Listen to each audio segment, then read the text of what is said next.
Kenny here with Gardening Simplified. It is May 30th today, and it is warm. At least it's warm to me. It's 94 degrees here in the greenhouse. The humidity is about 46 degrees, which it feels more like it's 90. This heat is really rough. And what we're going to talk about today is pruning or not pruning tomatoes. So let's go down here and take a look. There's a lot of things you can do now. These are cherry tomatoes. Most cherry tomatoes are indeterminates. So they just keep putting on year or all year long. Now, I don't know if there is a determinate cherry tomato. There possibly could be. I don't know why they would want to be, but maybe for a patio or something. But these, as you can see down here, they're putting on a lot of tomatoes, and they've been pruned. And these, normally what I do is I'll go, and for me inside the greenhouse is I trim the limbs off below where we have fruit set. So if we have a truss, now this one actually didn't set any fruit, but you do have fruit up here higher. What I normally do is I take off all the trusses that are below where fruit is set. Now, you don't have to, but these tomatoes are going to form just fine, as you can see down here. Now, a lot of commercial growers, they'll take off every other truss on here. So what they'll do is when it puts on one, they'll cut off the other one before it starts blooming. Then they'll let the next one grow, and then they'll take off the next one after that. It's on and on and on. Now, one reason I prune off all the suckers on the bottom. Now, a sucker, we're going to go through this for those that don't know. They come out right here in this joint where the leaf comes. This is a little sucker that's forming. There's also one that's a lot smaller here. And all down here they've formed, and sometimes you'll cut them off and another one will form and you'll have to cut it off. But I just train it to 2 liters until it gets up here roughly head high. And then I'll stop popping these suckers out. I'll just let these suckers go ahead and come out, and it'll get all kind of wild and crazy, and then pretty soon I'll take this out. But the reason I do this down here low is, and I hand water a lot of these, I don't want the leaves to get disease. Now you see up here, now this isn't low, but you see this leaf is starting to show some stress or maybe something towards disease. So what I'm going to do is I'm just going to take that off. This one's got something going on to it. I'm going to take this off. But I'm not going to worry about so much pruning these leaves off anymore. I got plenty of tomatoes coming on. I don't need it to grow. Now you see what I'm talking about, these suckers growing back. This sucker's been cut out, and I do keep the ones that's low off of here, and a lot of times you can just, instead of cutting them, you can just pop them off. But I do keep these low ones off, and I like to cut these leaves that comes out by a truss of tomatoes. But the rule is, and the rule that I say is, you don't have to prune these up like this. You can let these run out. Now, people say indeterminates, you got to prune. You don't have to prune them. Do prune your leaves that's close to the ground, so if you get any splash up, that you won't get blight or different fungal infections on your plant. But don't worry about the rest of them if you don't want to. You know, I know a lot of us are pressed for time, so we just can't spend all that time. And when you have something like me, I've got probably I don't know, 150, 200 tomato plants. And I'm not going to go prune them all. It'd be an all-day job for 2 or 3 days, keeping up with them, getting them up. So anyway, these are indeterminates. Like I say, people say prune them. You have your choice. Don't listen to everybody. Do it how you want to do. If you want to prune off those leaves and those suckers, we'll do it. If you don't, and especially if you're in a basket, just keep them kind of organized a little bit. But don't worry about that's something you have to do. And also, don't worry about having to take off anything more than just your lower leaves. Now, this one here, this one grew slower. I'm going to come in here and I'm going to cut a few of these leaves. I really like to be able to see around this plant. I like to kind of know what's going on with my plant, and I'll try not to cut the string. Now you can see what I'm doing. I'm just cutting these up close and taking them out. Now these leaves, actually, they act like vines. If you see this, these leaves are actually wrapping around the one next to it, so they hang on. So even when this gets to be a mess, because all these leaves are in here. Now, you do want to watch for pests, and if you have an airflow problem, and I see little droppings, what I'm looking at here, of dark, that there's a pest somewhere up here above. And while I'm here, I want to spot. You can see this leaf has been chewed on pretty good. We get up here, this leaf has been chewed on. What that tells us is there is a hornworm, most likely, up in here, and he's not going to make himself real visible. We're going to take out this chewed stuff, and the reason why we cut this stuff off is because when we come back in here to look and see if there's been any hornworms, we're not mistaken for the fact because we left these limbs in here. We can come back in here and just look for more chewed off limbs. Plus, we take those out of the way, so if he is up in here, he'll be more visible and we'll find him. But we'll come back to this. Another thing I want to stress is, now we got a look like a stink bug or a squash bug. We got rid of him. Got another one too. Gonna have to get the vacuum cleaner out here, looks like. Another thing that you want to be aware of is airflow, and that's one reason why we cut all this stuff off the bottom, is because if you keep a moist condition from your limbs and everything hanging down, and a lot of people chop and drop, as you notice, there are no cut pieces down here, because all that's going to do is it's going to leave you a place for moisture to stay, fungus to grow, and you're going to end up with blight or one of the other problems on your tomato plants. So make sure when you do this, you don't want to leave a habitat for fungus or bugs to grow in. Okay, we're going to go up here to these other tomatoes right here. Okay, these are determinant tomatoes. These are celebrities. You can see they've been pruned, but they hadn't been pruned real high. Now there is some stress on the leaf, and I think a lot of this might be due to our heat. And there is some limbs that we've cut off, but this was because we had hornworms over here, and we did like we did on the other side. We cut out that material, so when we come back, we'd know if we had another infestation. We could tell where they've been eaten. But you see the height of these tomatoes. They're roughly about 4 foot tall, except for the cherry tomato that's over here, and they're really loaded up. And I could take off a lot of these lower limbs that are dying, and I might do it, but it just takes extra time to do this. These plants won't last long. It is easier to see your fruit when you do that, so you can tell if you've got some army worms or some kind of worms that's boring into your tomatoes, because you want to catch that early.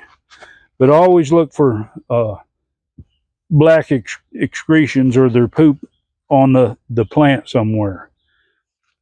But on these, Now these are indeterminates.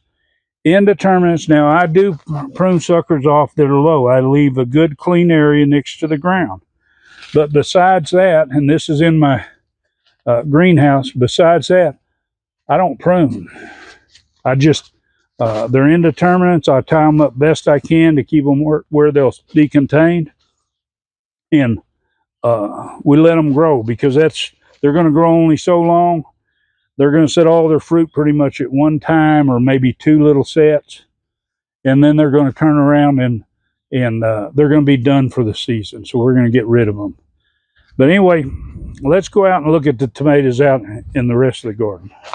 Okay, we're out here in the garden finally, and it's been a week since we shot the inside. I come out here and my battery went dead on my mic, so that's the way that goes.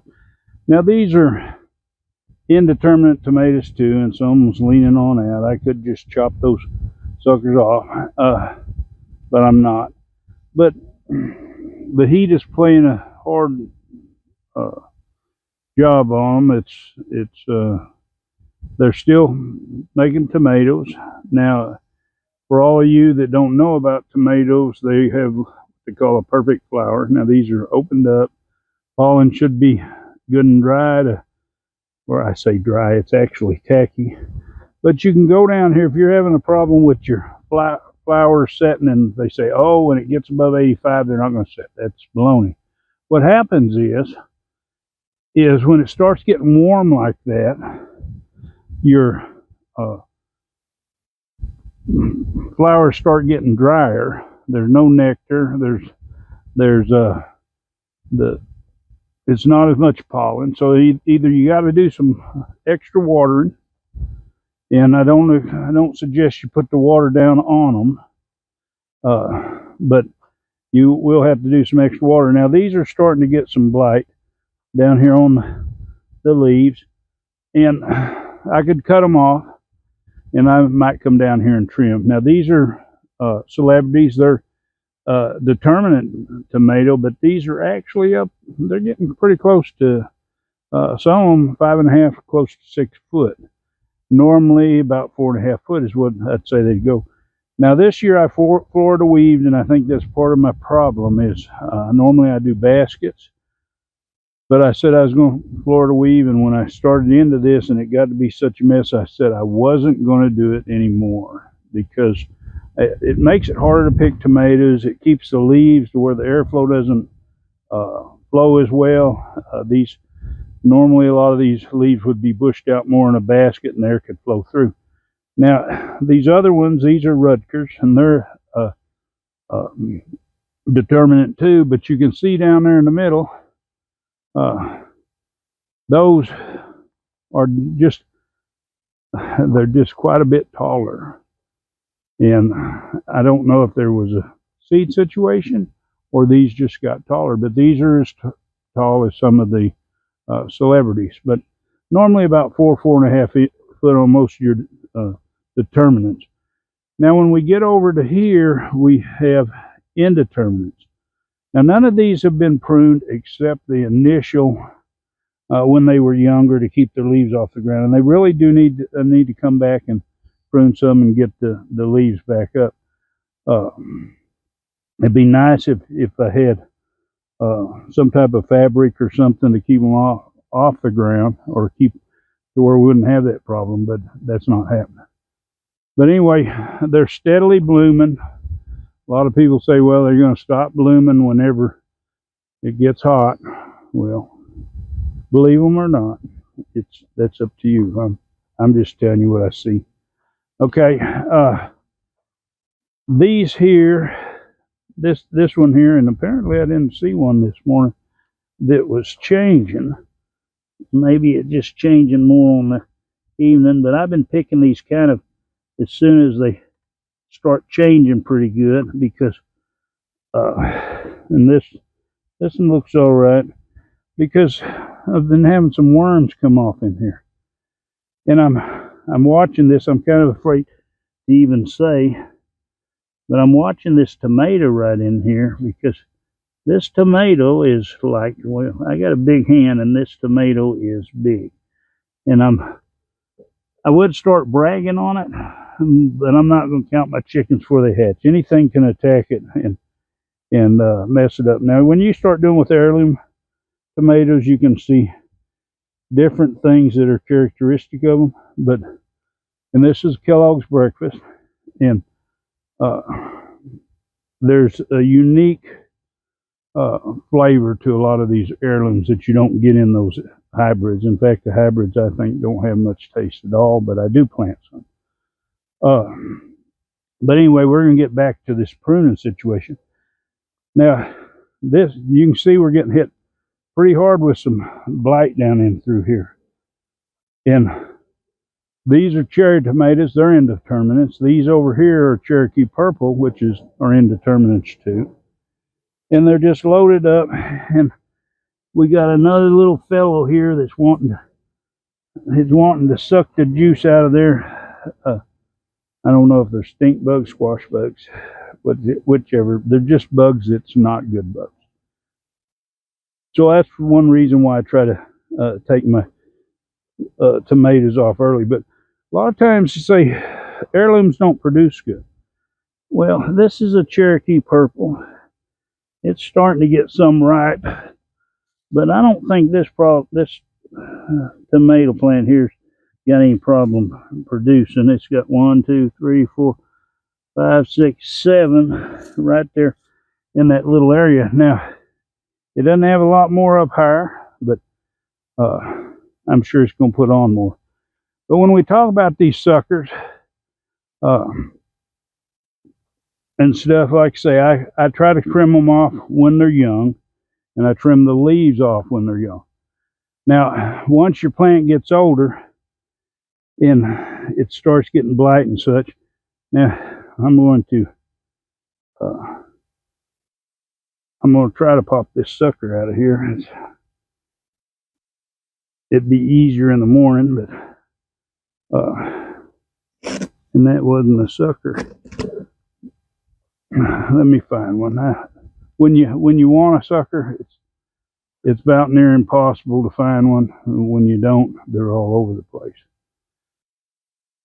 And some plants are more likely. We're going to go over here to these tomatoes over here, and we have some little ones, but I want to find a bigger one, because I always tell people, now down here in the south we're going to have a lot of heat. When you get heat, you're going to get stressed by blight. Now here's a sucker right here. I'll pop this out.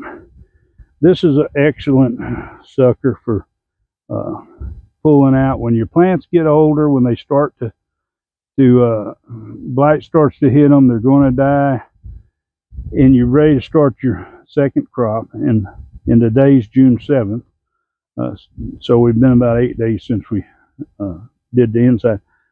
But when you want to start that second crop, this is the best way to do it. Now, I've got some that I'm going to grow from seed. I'm going to start them inside here today or tomorrow. Some other heirlooms that I haven't grown in a lot of years that are older ones, like Homestead and Beefsteak. And in June is the ideal time in my area, because when you start getting a lot of disease that starts affecting the plant from the bottom up, you can take some of these suckers and you can plant them, and you'll cut, I'm going to say, about 3 weeks off the time it takes to get a plant, because within a week to 2 weeks, this will be ready to put out. So maybe cut a whole month off. All you got to do is get some potting soil, stick this down in it. You don't have to put no rooting hormone or nothing. These little fine hair fibers that's on here, they'll start putting out roots at all on the side. And like I say, they root quick. 2 weeks, they've got a good strong root system to support them. You don't want to put them in direct sunlight, and I normally take off most of the leaves on here, just leave a few. That way it's not trying to do a whole lot of photosynthesis while it's and feed those leaves while it's trying to root in. But anyway, I hope this gives you an idea of how to or why, or if you even want to prune your tomato plants, because a lot of it is, like I say, it's along the bottom. It's for airflow. It's to deter disease.